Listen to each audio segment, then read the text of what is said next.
शांत राहणाऱ्या व्यक्तींची न बोललेली कहाणी. नमस्कार. मनाला स्पर्श करणारी मराठी विचार, भावना आणि आयुष्याचं वास्तव सांगणाऱ्या या प्रवासात तुमचं मनापासून स्वागत आहे. आज आपण अशा व्यक्तींविषयी बोलणार आहोत ज्या फार कमी बोलतात, पण ज्यांच्या मनात शब्दांपेक्षा कितीतरी जास्त भावना दडलेल्या असतात. समाजात अनेकदा शांत राहणाऱ्या व्यक्तींचा गैरसमज केला जातो.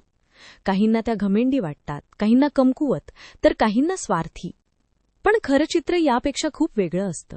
शांत राहणारी व्यक्ती प्रत्येक गोष्टीवर प्रतिक्रिया देत नाही, कारण तिला माहीत असतं की प्रत्येक वाद जिंकूनही मन हरू शकतं.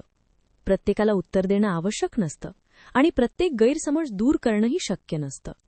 अनेक वेळा तिची शांतता ही जन्मापासूनची नसते. आयुष्याने दिलेले अनुभव, विश्वासघात, तुटलेली नाती, न समजून घेणारी माणसं आणि वारंवार झालेल्या निराशा, हे सगळं तिला हळूहळू शांत बनवतं. अशा व्यक्ती स्वतःचं दुःख जगासमोर मांडत नाहीत. त्या हसतात, आपली जबाबदारी पार पाडतात, सर्वांसाठी उभ्या राहतात. पण रात्री एकट्या असताना त्यांचं मन मात्र अनेक न बोललेल्या भावनांनी भरलेलं असतं.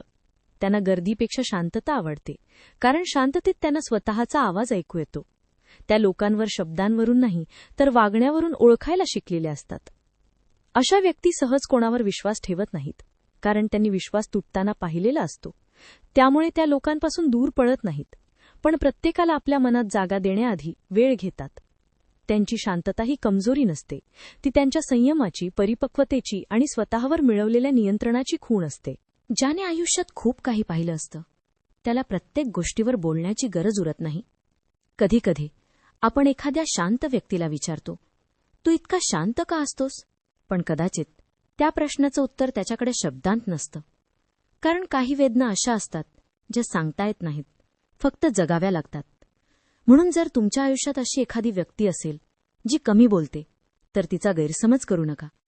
कधीकधी सर्वात मोठ्या लढाया त्या व्यक्ती लढत असतात ज्यांच्या चेहऱ्यावर सर्वात जास्त शांतता दिसते. आणि कदाचित खरी ताकद मोठ्याने बोलण्यात नसते, ती योग्य वेळ शांत राहण्यात असते.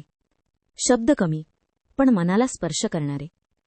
अशाच मनाला भेटणाऱ्या मराठी विचारांसाठी आमच्या चॅनलसोबत जोडलेले रहा. तुमचा एक सबस्क्राईब आम्हाला आणखी सुंदर विचार तुमच्यापर्यंत पोहोचवण्याची प्रेरणा देतो. पुन्हा भेटू. धन्यवाद.